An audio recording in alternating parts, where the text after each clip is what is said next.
Hello friends, welcome to SSC coaching centre. दोस्तों, आज के वीडियो में देखेंगे नंबर एनालॉजी के प्रश्न। सभी प्रश्न महत्वपूर्ण हैं, सभी प्रश्न एग्जाम में पूछे गए हैं। तो चलिए स्टार्ट करते हैं। पहला प्रश्न है 56 है, 72 है, 90 है, क्वेश्चन मार्क है।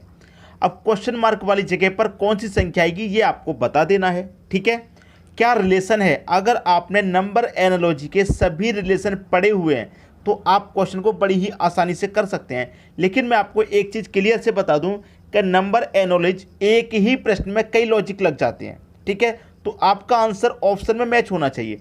अब यहाँ पर इस प्रश्न की बात करूँ, जैसे कि यहाँ पर 56 है, तो 56 से आप कैसे संबंधित हैं? तो 56 के आप ऐसे गुणनखंड कीजिए जिनके बीच का अंतर 1 आए। जैसे कि मैं 7 का मल्टीप्लाई अगर 8 से करूँगा तो 7 8 56 होता है।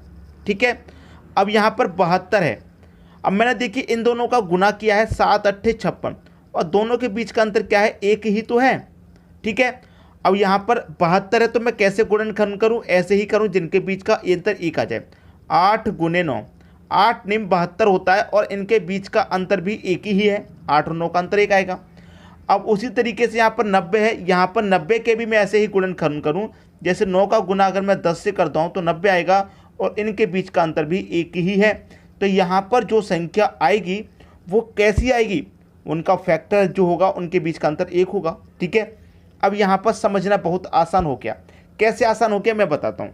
देखिए यहाँ पर जो लास्ट है वो यहाँ पर फर्स्ट है, यहाँ पर जो लास्ट है वो यहाँ फर्स्ट है, तो यहाँ पर जो लास्ट है वो यहाँ फर्स्ट आएगी, मतलब 10 यहाँ पहले आ जाएगा।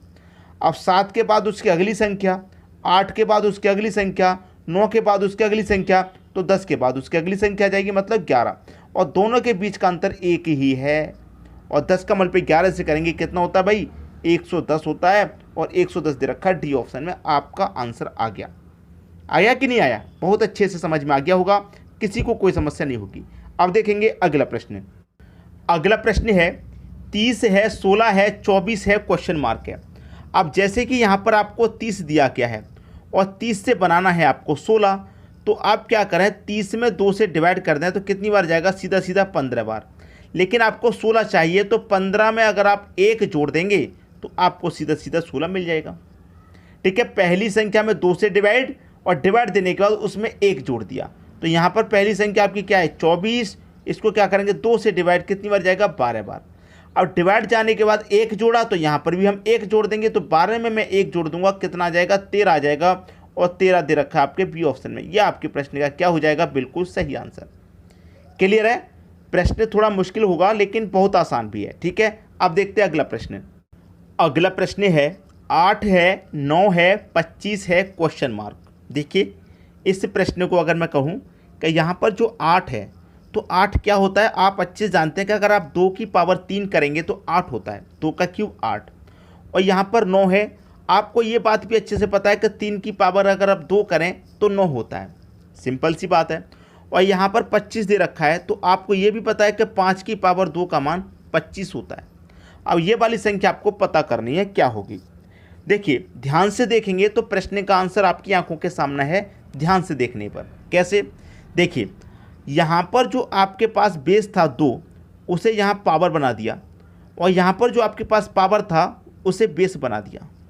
ठीक है, एग्जामिनर की चालाकी देखिए, उसने प्रश्न को कैसे फंसाया। जो बेस था उसे पावर बना दिया, जो पावर था उसे बेस बना दिया। तो यहाँ पर भी हम बिल्कुल वही करेंगे भाई। जो पावर है उसे यहाँ बेस बनाया है, तो यहाँ जो पावर है उसे मैं यहाँ बेस बना दूंगा, और जो बेस थी उसको पावर बना दिया, तो यहाँ जो बेस है उसको मैं पावर बना दूंगा, 5 को पावर बना दूंगा। और 2 की पावर 5 का मान कितना होता है? 2 की पावर 5 का मान होता है दोस्तों 32। 2 की पावर 5 का मान 32 होता है, तो क्वेश्चन मार्क की जगह क्या आएगा? 32 आ जाएगा, और 32 दे रखा है पहले ही ऑप्शन में। क्लियर है? बात सभी को अच्छे समझ में आ गई। प्रश्न को कैसे फंसाया एग्जामिनर ने आप खुद देख लीजिए, लेकिन कोई डाउट नहीं, अच्छे समझ में आ गया होगा। आप देखेंगे अगला प्रश्न। अगला प्रश्न है 81 है, 121, 49, क्वेश्चन मार्क। आसानी से प्रश्न समझ में आ रहा होगा। क्यों समझ में आ रहा होगा? क्योंकि सभी संख्या अभी तक स्क्वायर की फॉर्म में है। जैसे 81 की मैं बात करूं ये 9 का स्क्वायर है, 121 की मैं बात करूं ये 11 का स्क्वायर है, 49 की बात करूं मैं 7 का स्क्वायर है, और यहाँ पर भी किसी ना किसी का भाई स्क्वायर आ जाएगा। अब ऑप्शन में मैं देखूं तो 62 किसी संख्या का स्क्वायर नहीं होता, और 52 भी किसी संख्या का स्क्वायर नहीं होता। ये 9 का स्क्वायर है, ये 10 का स्क्वायर, लेकिन कौन सी संख्या का स्क्वायर आएगा यहाँ पर? ठीक है, अब देखिए अगर मैं इन दो पहली संख्याओं में रिलेशन बनाऊँ, पहले 9 का स्क्वायर है, 9 के बाद 11 का हुआ, तो 9 में 2 जोड़ करके 11 का स्क्वायर कर दिया।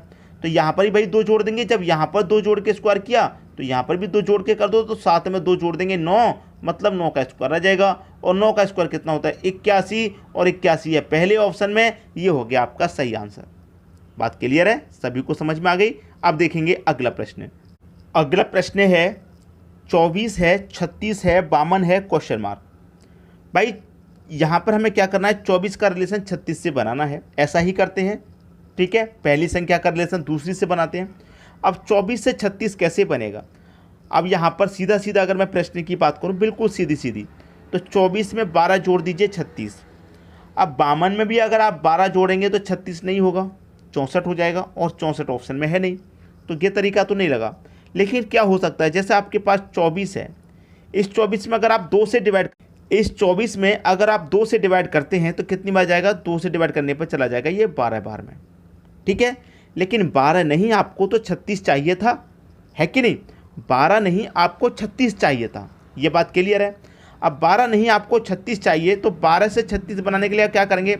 अगर आप 12 का मल्टीप्लाई 3 से कर दें तो आपको 36 मिल जाएगा। ठीक है, उसी तरीके से यहाँ पर 52 दिया गया है, पहली संख्या को मैंने 2 से डिवाइड किया, यहाँ भी पहली संख्या को 2 से डिवाइड करूँगा, कितनी बार जाएगा 52 में? 26 बार जाएगा। अब यहाँ पर जो आपको डिवाइड करने के बाद आया था उसका मल्टीप्लाई 3 से किया, तो यहाँ पर भी मैं क्या करूँगा? मल्टीप्लाई 3 से कर दूंगा, और 26 का मल्टीप्लाई अगर मैं 3 से करता हूँ तो 78 मिलेगा, और 78 दे रखा है मेरा डी ऑप्शन में, हो गया आपका आंसर सही। बात क्लियर है, सभी को समझ में आ गई? कोई परेशानी किसी को भी नहीं होगी। अब देखेंगे अगला प्रश्न। अगला प्रश्न है 42 का रिलेशन 20 से है, तो 64 का रिलेशन किस संख्या से है? 42 का रिलेशन 20 से, आप क्या कर सकते हैं इसमें? 42 में अगर आप 2 से डिवाइड करेंगे तो ये जाएगा 21 बार, लेकिन चाहिए आपको 20, तो 21 में से अगर आप 1 माइनस कर देंगे तो आपको 20 मिलेगा। उसी तरीके से आपको 64 में क्या करना है? 2 से डिवाइड कितनी बार जाएगा भाई? अगर आपने 42 में 2 से भाग दिया है तो 64 में भी देंगे, तो 64 भाग देंगे, ये 32 बार जाएगा। अब यहाँ पर एक घटाया था तो यहाँ पर भी एक घटा दो, 32 में से एक घटाने पर आंसर आएगा 31, और पहला ऑप्शन सही हो गया। आसान था, बहुत आसान था। अब देखते हैं अगला प्रश्न। अगला प्रश्न है 170 है, 13 है, 257, क्वेश्चन मार्क। भाई देखिए यहाँ पर 117 और 13 का रिलेशन बनाइए। अगर मैं कहूँ कि 170 में से अगर आप 1 माइनस कर दें तो हमारा रिलेशन 13 से बन सकता है।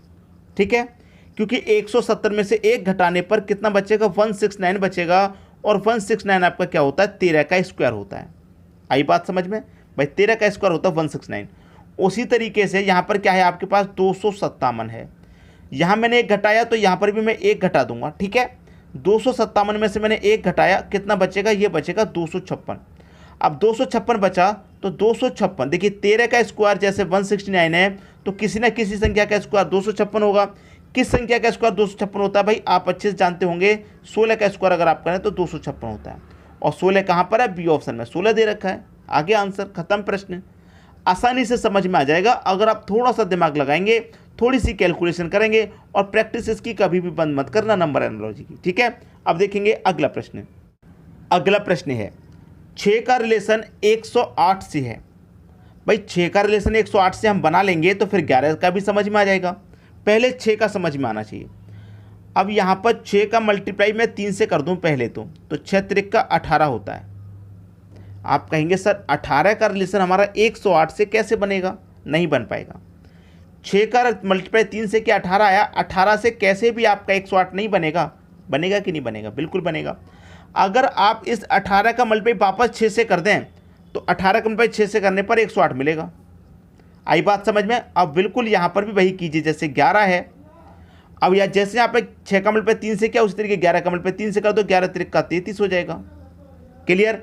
33 हो गया। अब आपने क्या किया, इसका मल्टीप्लाई जैसे 6 से किया था उसी तरीके 33 का मल्टीप्लाई 11 से करेंगे, तो 11 त्रिक का 33 का 3, कैरी का 3, 11 त्रिक का 33 और कैरी का 3, 36, तो ये हो जाएगा 363, और 363 है आपके पहले ऑप्शन में। आंसर आपको आ गया। ठीक है, समझ में आ गई बात। अब देखेंगे अगला प्रश्न। अगला प्रश्न है 37 का रिलेशन 21 से है, तो 29 का रिलेशन किससे बनेगा? जब 37 का रिलेशन 21 से है तो 37 से 21 बनाना आसान है। कैसे? आपके पास जो संख्या दे रखी है 37 में वो है 3 और 7, और इन दोनों संख्याओं का आपस में मल्टीप्लाई कर दो तो 7 तरीक का सीधा सीधा 21 होता है कि नहीं होता? बिल्कुल होता है। उसी तरीके से यहाँ पर भी वही संख्या लिख लीजिए। कौन कौन संख्या है? 2 और 9, दोनों का आपस में मल्टीप्लाई कर दो, क्योंकि यहाँ मल्टीप्लाई किया तो यहाँ भी कर दो। 9 दूने का कितना हो जाएगा? ये 18 हो जाएगा, और 18 दे रखा सी ऑप्शन में, आंसर आपको मिल गया। उम्मीद करूंगा सभी को प्रश्न अच्छे से समझ में आ गया होगा, किसी को भी प्रश्न में कोई समस्या नहीं होगी।